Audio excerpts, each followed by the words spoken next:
gracias. Tomen asiento, por favor.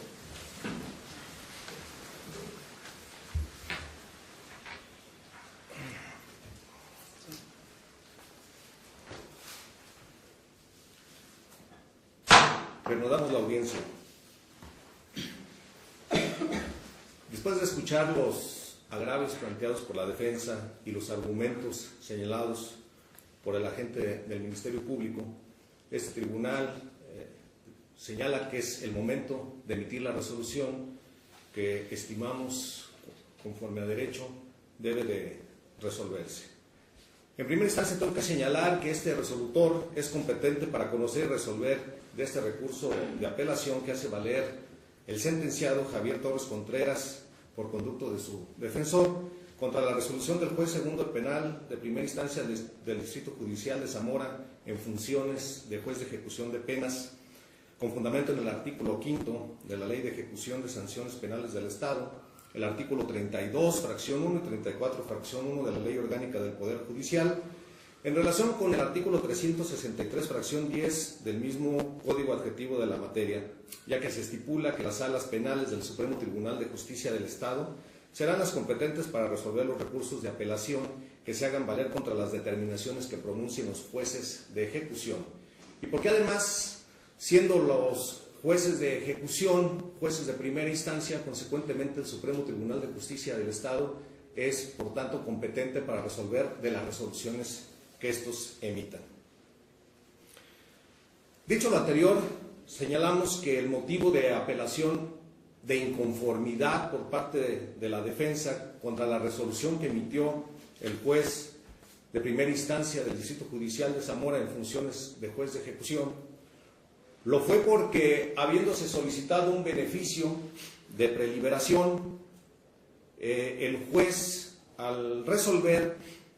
no solamente señaló que no se daba o no se cumplía con el cómputo, sino que además señala el juzgador en su resolución sustancialmente que el beneficio de la remisión parcial de la pena, al requerir ciertos lineamientos a cumplir independientes de los que señala la preliberación, no puede manejarse de manera simultánea sino autónoma, y concluye señalando el juez que la remisión parcial de la pena no puede aplicarse de manera simultánea con el beneficio de la preliberación al ser beneficios diversos.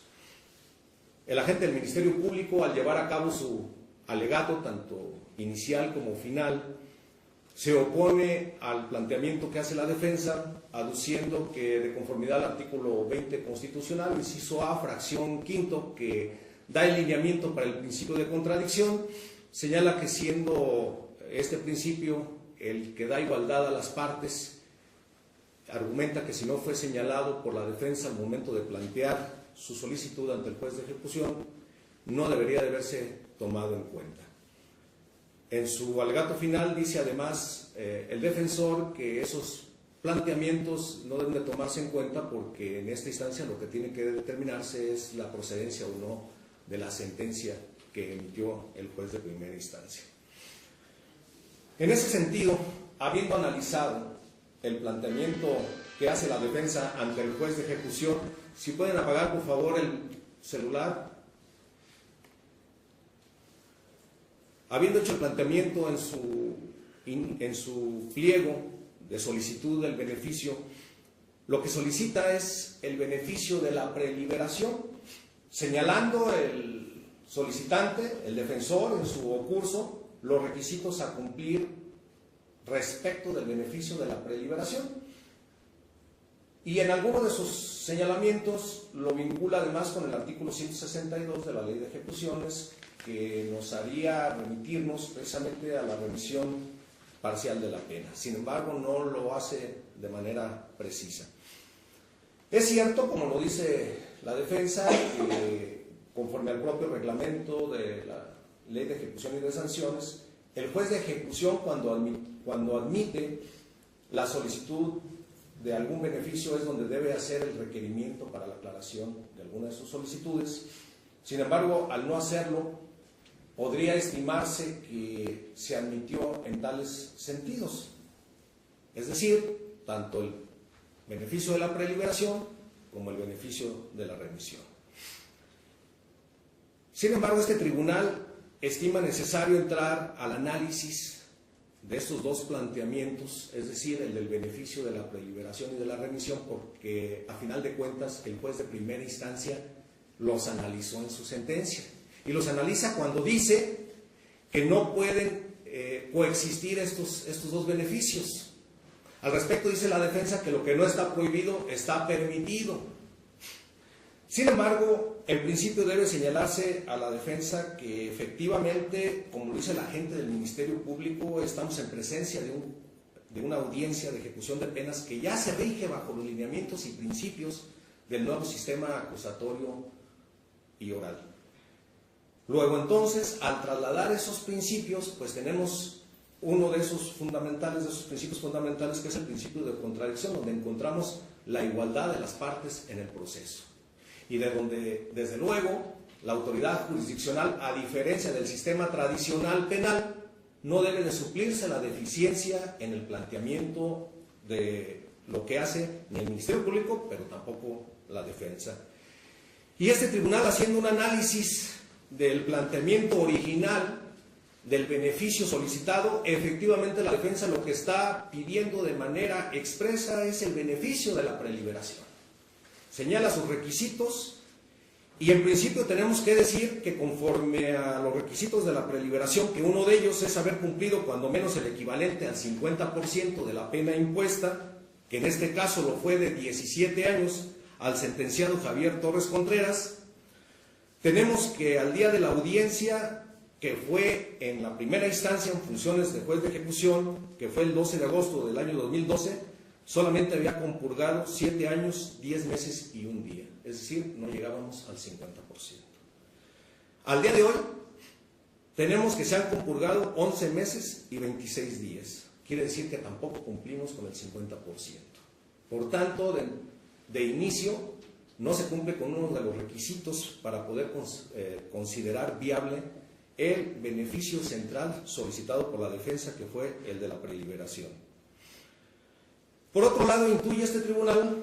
que lo que plantea la defensa es que esa diferencia que le falta al sentenciado para poderse acoger a un beneficio, se supla con la acumulación de un diverso beneficio, que es el de la remisión, señalando la defensa esencialmente que esto no está prohibido de manera expresa, como sí lo está en algún otro caso diverso, y que si no está prohibido, debe de estar permitido. En ese sentido, tenemos que señalar que debemos de remitirnos a los fines de la pena. Los fines de la pena que debe de señalarse debe ser buscar en su objetivo final la reinserción del sentenciado.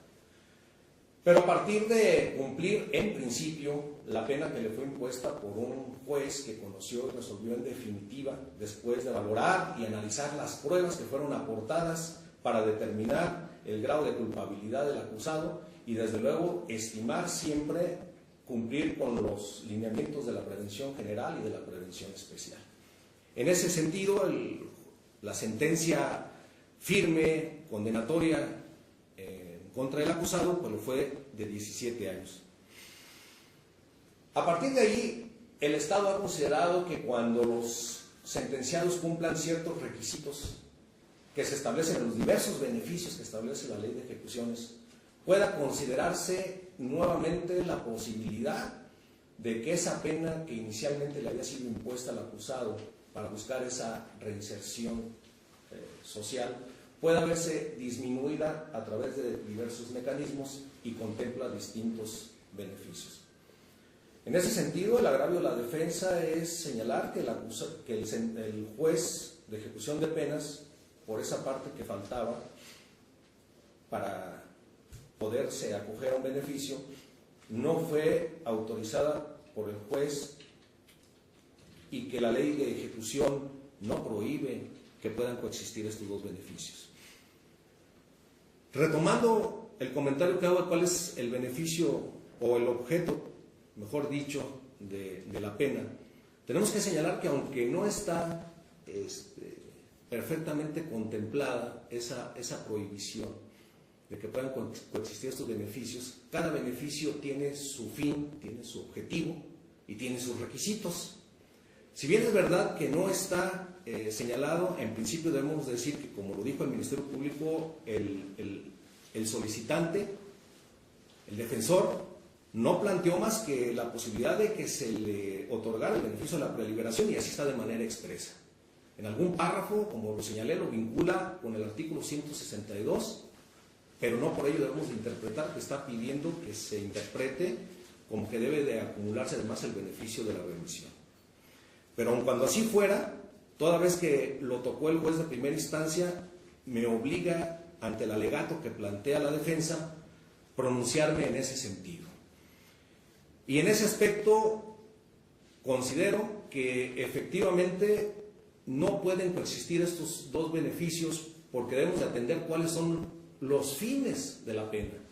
cuáles fueron los objetivos que se planteó cuando se llevó a cabo la elaboración y la concesión de todos estos beneficios a cumplir, cada uno con requisitos independientes, con características independientes. Si porque la ley de manera expresa no lo prohíbe, vamos a considerar que está permitido,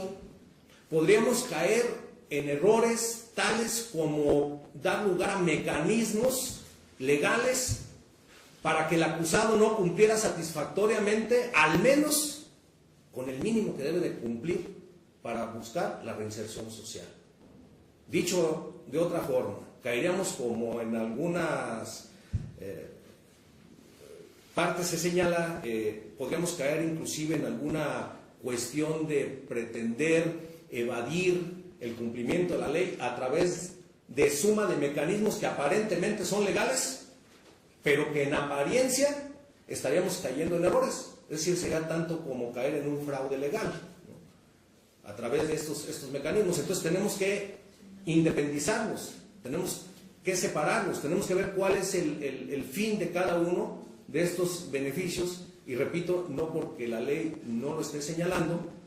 lo vamos a conceder. Para ello existe precisamente no solamente la interpretación legislativa, sino la interpretación judicial, que es finalmente la que el juez va a llevar a cabo para aplicar esa norma general al caso concreto. Y no con ello se viola el principio de legalidad. Se violara el principio de legalidad si, estando autorizado, el juez resolviera contra constancias. En ese sentido, en principio debemos concluir que la defensa no plantea de manera categórica este supuesto ante el que hoy nos encontramos en agravios. Nada más plantea la preliberación. Pero como el juez sí tocó este tema ante el agravio planteado, tenemos que señalar entonces que resultan infundados los agravios de la defensa para poder considerar que sí pueden coexistir, que sí se pueden acumular estos dos beneficios, porque de otra forma entonces no estaremos cumpliendo con los fines de la pena, no estaremos cumpliendo con el objeto final, que es la reinserción social y el cumplimiento de la pena, porque aquí también, pues desde luego, tiene que buscarse que los lineamientos que establece cada uno de estos beneficios sean perfectamente cumplidos, pero de manera autónoma. Por consecuencia, se determinan infundados los agravios planteados por la defensa y se confirma la resolución pronunciada por el juez de primera instancia de Zamora, Michoacán, del juzgado segundo en funciones de juez de ejecución de penas. Es cuanto, notifíquese personalmente. Muchas gracias.